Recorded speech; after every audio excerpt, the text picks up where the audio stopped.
આજે અમદાવાદમાં ક્રિકેટના મહાકુંભનો મહામુકાબલો છે T20 વિશ્વકપની ફાઇનલ મેચ ભારત ન્યુઝીલેન્ડ સાંજે 7 વાગે આ લાગે મુકાબલો છે પણ અત્યારથી જબરજસ્ત ઉત્સાહ જાણે કે દિવાળી હોય એવો માહોલ છે ટીમ ઇન્ડિયા ફરી ચેમ્પિયન બનવા ઉતરશે मैदाનમાં કેવીસ ટીમ પહેલી વખત ફાઇનલમાં જીતવા માટે मैदान ઉતરશે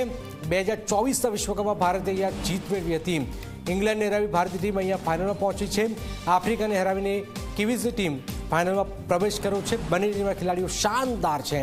अमदावाद में मैच है जोरदार रोमांच है तमाम होटल्स हाउसफुल है एयर टिकटना भाव वधारो थई गयो देशभरमांथी क्रिकेट रसिको अहीं पहुंच्या छे न मात्र दिल्ली मुंबई कोलकाता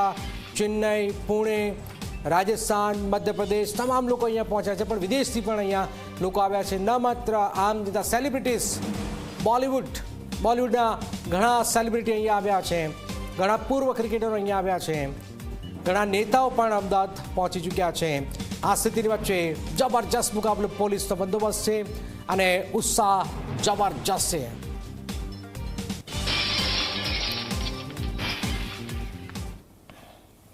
नरेन्द्र मोदी स्टेडियम में जयरे मैच रमावानी है लाखों लोग अहीं आवाना है त्यारे कायदो ने व्यवस्था जळवाय रहे ते माटे अहीं कया प्रकारनी व्यवस्था करवामां आवी छे अमारी साथे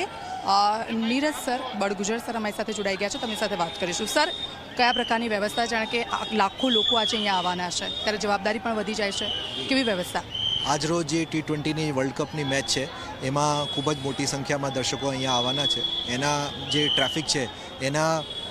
વધુમાં વધુ એ પબ્લિક ટ્રાન્સપોર્ટનો ઉપયોગ કરે એવી અપીલ છે એની સાથે સાથે ટ્રાફિક બંદોબસ્ત ગોઠવવામાં આવેલ છે અને રોડ ડાયવર્ઝન તેમજ નોટિફિકેશન કરવામાં આવેલ છે આપણે અહીંયા જે પ્રેક્ષકો આવે એને ઝડપથી ચેકિંગ કરીને અંદર જ આવે એના માટે ખાસ બેરિકેડ દ્વારા ચેનલ બનાવવામાં આવેલ છે મોટા હોલ્ડિંગ એરિયા રાખવામાં આવેલ છે અને સ્ટેડિયમની અંદર 3 લેયરની સુરક્ષા ગોઠવવામાં આવેલ છે આ જે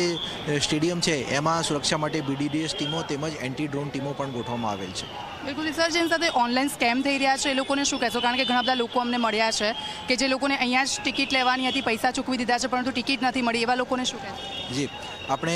એવા પ્રકારના જે ટિકિટની કાળાબજારી કે સ્કેમ કરે છે એના વિરુદ્ધમાં પોલીસ અત્યારે ગુનો દાખલ કરી રહી છે આજરોજ પણ 6 ગુના દાખલ થવા આવ્યા છે અને એમાં 8 આરોપીને ધરપકડ કરવામાં આવેલ છે અને વગર ટિકિટ કે કોઈ ડુપ્લિકેટ ટિકિટથી અહીંયા સ્ટેડિયમમાં એન્ટ્રી નહીં લઈ શકે છે અને જે સાચી ટિકિટ છે એનાથી જ આ સ્ટેડિયમમાં પ્રવેશ મળશે बिल्कुल सर पब्लिक बहु ज है અને જીતનો વિશ્વાસ પણ વ્યક્ત કરવામાં આવ્યો છે એટલે જવાબદારી વધુ એટલા માટે બની જાય છે કારણ કે જો જીત થશે તો પણ આ જે રસ્તો છે આખો બ્લોક રહેશે તો તેના માટે કયા પ્રકારની વ્યવસ્થા છે છેક સુધીની જી એના માટે પોલીસ કમિશનર સાહેબે જાહેરનામા કરેલ છે અને એ જાહેરનામા મુજબ ડાયવર્ઝન તેમજ બેરિકેડિંગ ગોઠવવામાં આવેલ છે જેથી કોઈને કોઈ તકલીફ ના થાય સર આભાર તો નરેન્દ્ર મોદી સ્ટેડિયમમાં થોડીક જ વારમાં લોકોને અંદર પ્રવેશ આપવામાં આવશે અને પોલીસનો ચુસ્ત બંદોબસ્ત ગોઠવી દેવામાં આવ્યો છે કોઈપણ પ્રકારની અવ્યવસ્થા ન સર્જાય કોઈપણ પ્રકારની ચૂક ન થાય અને તેનું ખાસ ધ્યાન રાખવામાં આવી રહ્યું છે કેમેરામેન શૈલેષ બગડા સાથે દીક્ષિતા ઝી મીડિયા